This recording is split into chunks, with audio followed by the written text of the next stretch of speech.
Hi. Sorry about that.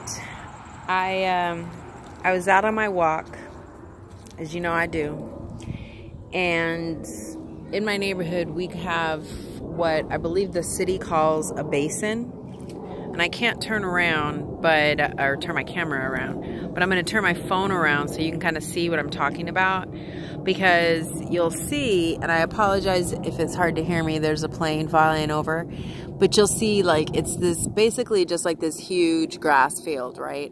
There's nothing in it but trees and some sewer access points or whatever.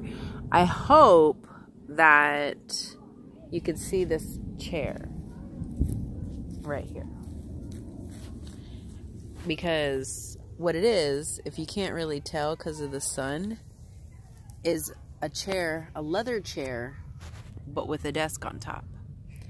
So this is what brings me to today's topic: entrepreneurship. I've been an entrepreneur, I would say 16 years. Even longer than that. I'm going to go ahead and say 20 years because, yes, the majority of my entrepreneurialness was with event planning. It didn't start there, and it damn for sure ain't ending there. So, a little bit of background on my entrepreneurship. I started, I would say, maybe when I was 18, doing research after being fired from yet another job that I was more than qualified for, and not being told why I was fired. And I started looking up because people kept telling me that this was totally legal, and I was like, oh, this is some bullshit. There's no way that somebody could just fire me without telling me why. Like, people need to know why, you know, for no other reason, so they cannot make the same mistakes twice.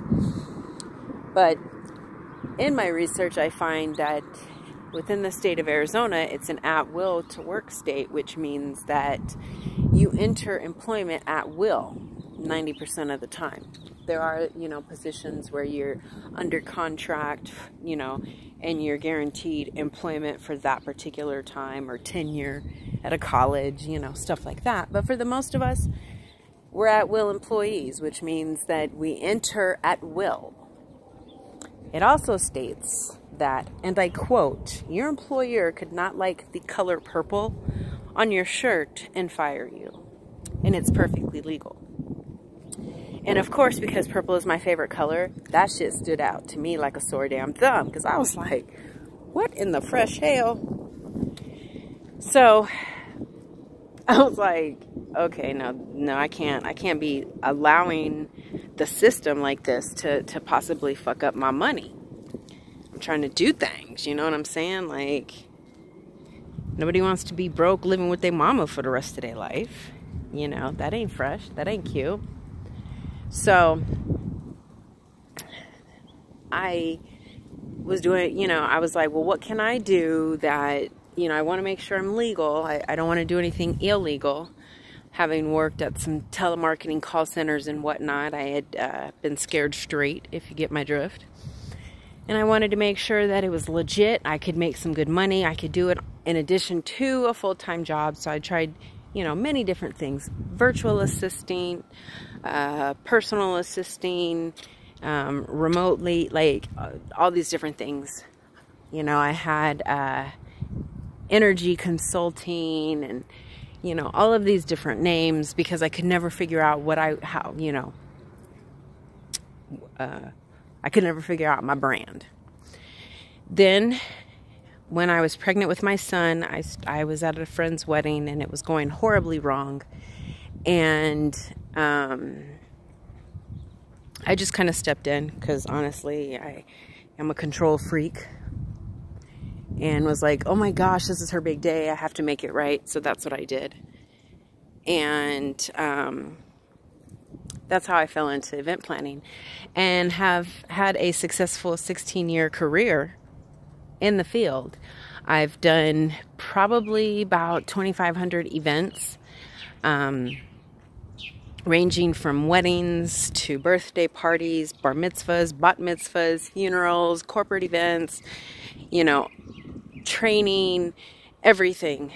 It's quite honestly, it was my way of being able to still heal and make a living, because at that time I could not conceptualize my, what I'm doing now. I couldn't see it because I wasn't ready to, but I still wanted to do it. And the way that I was able to do it still is because with every wedding, I'm therapist, best friend, chaperone. I wear many hats, and coaching and speaking are two hats that, and even healing, if you really want to get down to it, because I don't know how many times I've used my, doTERRA oils to put together a blend to calm a client down when she was nervous because we found her soon-to-be husband at the strip club. So anyway, these were things that I was already doing. Event planning allowed me to do them in such a way that I could also could get paid.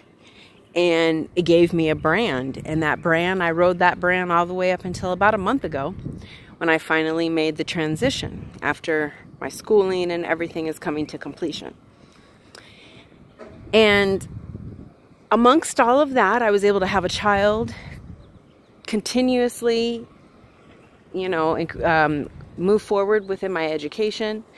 I've held many full-time jobs over the past 16 years, all still while being an entrepreneur. And the way that I've been able to do that is very simple. I coordinate, I schedule, I plan. I'm super premeditated. When it comes to my business, when I was an event planner, it was something that I really enjoyed doing. So I made sure that I made it as easy as possible. Now, could you imagine me as a life coach? This is something that I love doing. This is my passion. It's been my passion for years. Of course, I'm going to give it my all. And that's the thing about being an entrepreneur. You want to give it your all. You want